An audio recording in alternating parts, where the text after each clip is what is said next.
A calm life requires careful company. I learned this the hard way. Years back, while I was still trying to figure out what it was I wanted to do with my life, especially with respect to career and just generally what I wanted to do with life, I used to be really sad back then, especially after having certain conversations with some individuals. There was this feeling of heaviness that followed.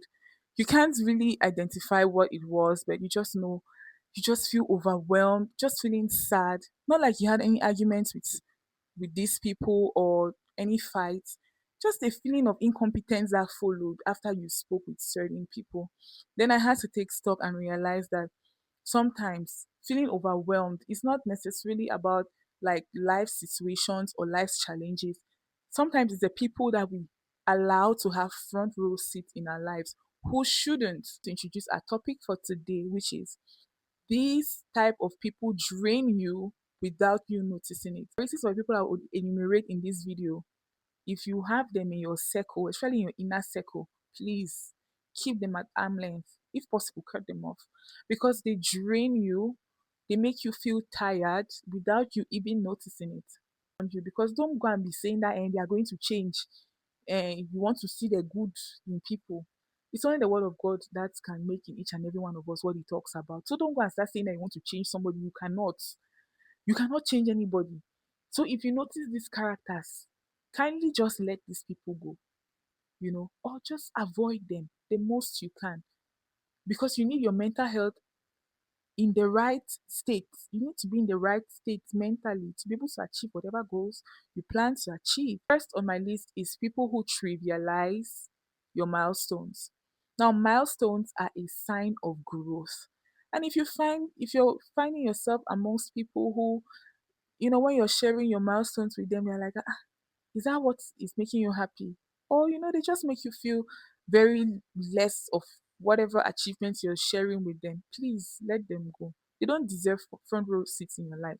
Because what these people do is they make you to start doubting yourself and your capacities. 1,000 miles begins with one bold step. So if you're sharing your milestones with people who are supposed to be cheering you on and they trivialize it, they make you feel like those kind of people, they always know people who have done better. The second on my list, gaslighters. These ones, I have it in caps. These ones are trying to make you to go mad.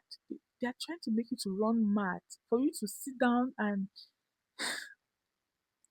you're trying to explain something. Maybe especially when you're trying to hold them accountable for something which they did. They will, first of all, some of them can even make you to feel like that thing never happened.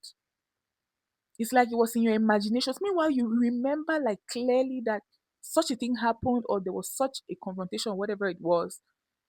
They try to make you feel as if you are losing your mental capacities. Avoid these people. Situations to twist it. They will blame you for their bad behavior. Those are gaslighters. What these ones do to you is they make you start explaining the time which you should have been using to do something reasonable with your life. You find yourself explaining, and it's not healthy. It's the third on the list, people who don't feel good about themselves. They're always complaining about something. Maybe the government, maybe, oh, it's because of the government they are in whatever situation they are in. It's because of this. Like, they don't feel good about themselves. So, because they don't feel good about themselves, every other person around them should probably be feeling the same. They're always projecting. They would always want to compare you to themselves and not even in positive ways. And before you know it, you start feeling bad about yourself too. We've come to the end of today's video. I trust you learned a thing or two. Please subscribe if you're yet to subscribe. Like, leave a comment, um, share, invite others. Let's grow this community. The more, the merrier. And I'll see you on our next video where we'll be talking about something really interesting. I hope to see you there.